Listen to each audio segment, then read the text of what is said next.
اب میں جس دوست کو موضوع جو ہے گفتگو دعوت دے رہا ہوں، یہ ہمارے بہت ہی آنیسٹ آفیسر ہیں رائے ریاض صاحب جو ہیں، تو یہ اپنے افکار عالیہ سے جو ہے ہمیں مستفید کریں گے کہ قائد اعظم کے 3 اصول اور قائد اعظم کی لیڈرشپ شخصیت جو ہے نوجوان نسل کے لیے کس طرح سے اہم جو ہے رہنمائی کا باعث ہے۔ آئیے رائے صاحب۔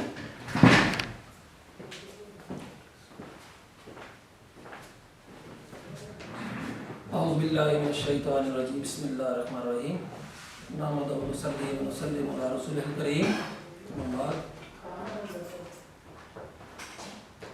میں جناب محترم بھائی شریف صاحب کا مشکور ہوں، جو کہ institute of leadership and management کے پرنسپل ہیں۔ انہوں نے مجھے قائد اعظم رحمۃ اللہ علیہ کے جو افکار ہیں ان کے اوپر گفتگو کرنے کا موقع فراہم کیا ہے۔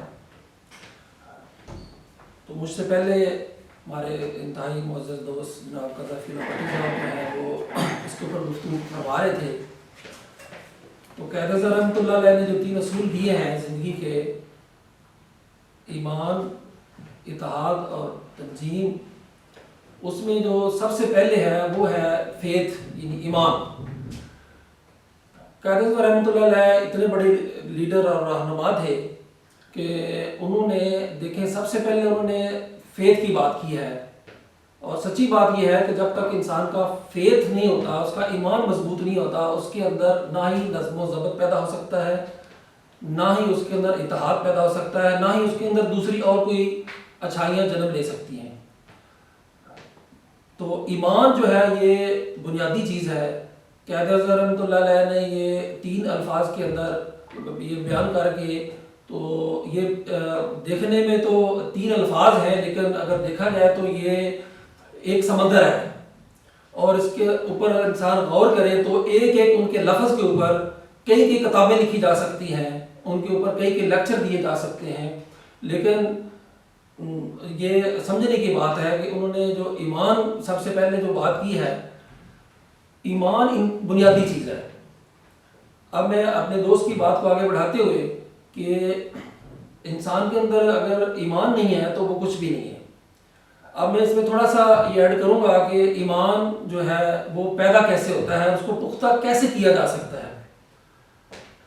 اس میں دیکھیں کہ جو ہمارے قرون اولیٰ کے مسلمان تھے، صحابہ کرام رضوان اللہ اجمعین تھے، ان کی زندگی کے اوپر اگر غور کریں تو وہ کیا ان کے کوالیفیکیشنز کیا تھی ان کی، کیا وہ چارٹرڈ اکاؤنٹنٹ تھے، کیا وہ کوئی پی ایچ ڈی اسکالرس تھے، کیا وہ کوئی سائنس کے انہوں نے سائنس پڑھی ہوئی تھی؟ بالکل بھی نہیں۔ لیکن ان کی اگر زندگی کے اوپر غور کریں تو وہ کہ انتہائی باعمل اور سچے مسلمان تھے، اور اتنے طاقتور ترین مسلمان تھے کہ اس طرح کے مسلمان شاید اب بلکہ یقیناً پیدا نہیں ہو سکتے۔ وہ کی کیا وجہ تھی؟ اس کی وجہ یہ تھی کہ وہ ان کا ایمان انتہائی مضبوط تھا۔ جب ان کا ایمان مضبوط تھا تو وہ ہر مشکل سے، ہر چیز سے، وہ ان کو کسی چیز سے کوئی خوف نہیں ہوتا تھا، وہ ہر چیز سے وہ لڑنے کے لیے تیار ہوتے تھے، نہ ان کو کسی چیز کی پرواہ نہیں ہوتی تھی۔ جب ان کا ایمان مضبوط تھا تو اسی وجہ سے ان کے اندر ڈسپلن تھا، ان کے اندر اتحاد پیدا ہوا۔ جیسا اتحاد ان میں تھا، صحابہ کرام میں تھا، ان کی اس دنیا میں اس دور میں بھی مثالیں دی جاتی ہیں، وہ ایک مثالی تھا۔ تو اس میں یہ ہے کہ جو ایمان ہے بنیادی طور پر جو انسان کے اندر جو ہونا چاہیے، جو خاص طور پر مسلمان کے اندر، وہ پیدا کیسے ہوتا ہے؟ ایمان جو ہے وہ اللہ تعالیٰ نے جو ایمان انسان کے اندر، اس کا یہ اللہ تعالیٰ کا کرم ہوتا ہے انسان کے اوپر کہ اس کو وہ ایک ہمارے اوپر اللہ کا بڑا کرم ہے کہ اس نے ہمیں مسلمان گھروں میں پیدا کیا۔ اس میں ہمارا کوئی کمال نہیں ہے، اس کا یہ بہت بڑا ہمارے اوپر انعام ہے۔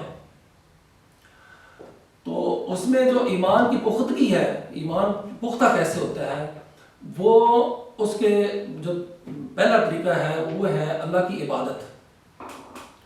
جب ہم اللہ کی جتنی عبادت کریں گے تو ہمارا ایمان پختہ سے پختہ تر ہوتا جائے گا۔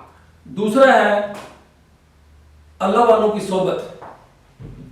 اگر ہم صحابہ کرام رضوان اللہ علیہ اجمعین کی زندگی کے اوپر غور کریں تو ان کو جو سب سے بڑی نعمت میسر تھی، جو کہ ایک عام مسلمان کو نہیں ہو سکتی، وہ نبی کریم صلی اللہ علیہ وسلم کی صحبت تھی۔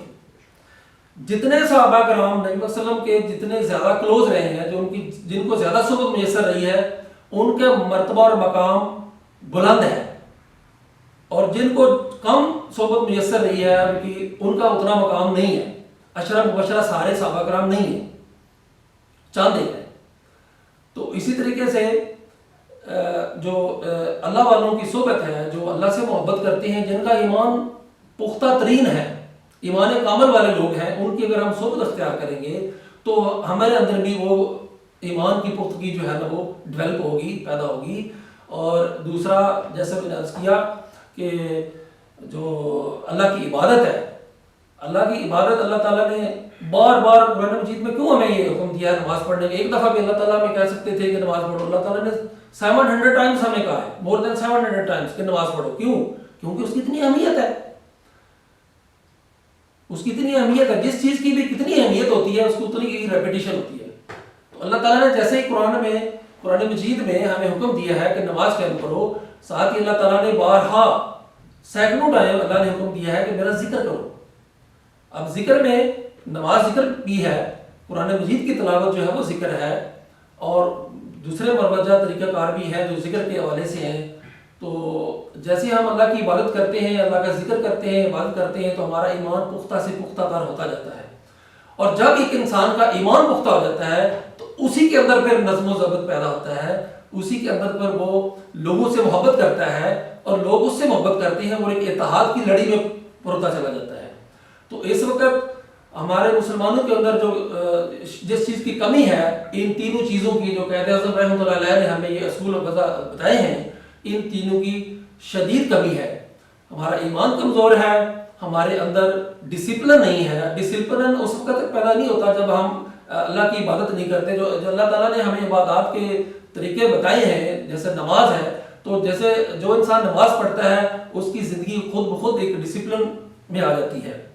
और बाकी जैसे इबादत हैं वो भी हमें डिसिप्लिन सिखाती हैं। अगर हम गौर करें तो रोज़ा भी हमें डिसिप्लिन सिखाता है, हज पे जाते हैं तो वो भी एक डिसिप्लिन के तौर पर है। तो उसमें ये है कि मैं ये अर्ज़ कर रहा हूँ कि जो इंसान के अंदर जब ईमान पैदा होगा तो उसकी ज़िंदगी एक नज़्म ज़ब्त में आ जाएगी, और उसकी जो है उसके अंदर इत्तेहाद का जज्बा पैदा होगा कि वो हर एक से मोहब्बत करेगा। हमें वो इंसान डाइवर्सिटी से बच जाएगा।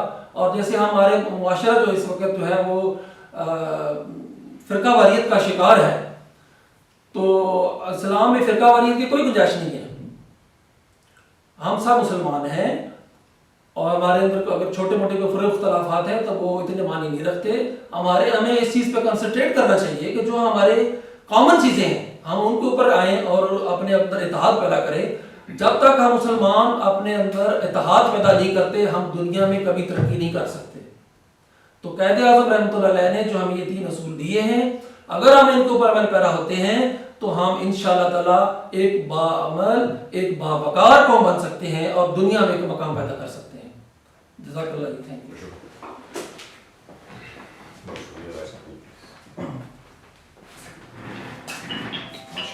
राय साहब ने जो है बहुत ही ज़बरदस्त अंदाज से जो है तीनों जो असूल हैं उनके अंदर क्या कनेक्टिविटी है और ये किस तरह से जो है वो डेवलप हो सकते हैं। चूँकि अल्टीमेट लीडरशिप जो है वो रसूल अकरम सल्लल्लाहु अलैहि वसल्लम की है। क़ायद आज़म रहमतुल्लाह अलैह, अल्लामा इक़बाल रहमतुल्लाह अलैह, वो भी नबी सल्लल्लाहु अलैहि वसल्लम के सच्चे आशिक़ और ग़ुलाम थे, और उन्होंने नबी सल्लल्लाहु अलैहि वसल्लम की हयात मुबारका से जो है आपकी सीरत मुबारका को स्टडी करके जो है अपने लिए अल्टीमेट रोल मॉडल जो है आपको ऑप्ट किया, और अल्लाह पाक ने उनको ये इज़्ज़त का मुकाम दिया और उनसे बड़े काम लिए। उसमें जो है लिंकडिन में जो है एडमिशन है क़ायद रहमतुल्लाह अलैह ने इस बुनियाद पे लिया क्योंकि वहाँ पे जो है लास्ट नंबर में सबसे टॉप पे जो है रसूलुल्लाह सल्लल्लाहु अलैहि वसल्लम का इसमें मुबारक जो है वो करदा था। तो राय साहब ने शेयर किया कि अगर हमारे अंदर ईमानियात का जज्बा जो है मजबूत होगा, नबी सल्लल्लाहु अलैहि वसल्लम के साथ हमें सच्ची वफा और इश्क होगा, तो हम सबसे पहले अपनी पर्सनल विक्ट्री में आ जाएंगे। और पर्सनल विक्ट्री में जो है वो नमाज जो है एक बड़ी बेहतरीन डिमॉन्स्ट्रेशन है और इबादत की एक बेहतरीन शक्ल है, इबादत की एक बेहतरीन जो है मुजस्सम शक्ल है, जिससे ऑटोमेटिकली हमारे अंदर जो है डिसिप्लिन भी आ जाता है। और जब हमारी लाइफ में डिसिप्लिन होगा तो इबादत का दीन जो है वो मामलात का दीन बन जाएगा। तो मामलात का दीन अगर हमारा बेहतरीन हो जाएगा तो उससे हमारे अंदर जो है इत्तेहाद, यूनिटी आ जाएगी, फैमिली लेवल पे भी, शहर लेवल पे भी और मुल्की लेवल पे भी। تو ونس اگین بہت شکریہ دونوں اسکالرس کا کہ آپ نے جو ہے ہمارے لیے بہت قیمتی وقت نکالا، اپنی آنے والی جنریشنس کے لیے جو ہے آپ نے خیالات کو جو ہے وہ قلم بند کیا. Thank you very much.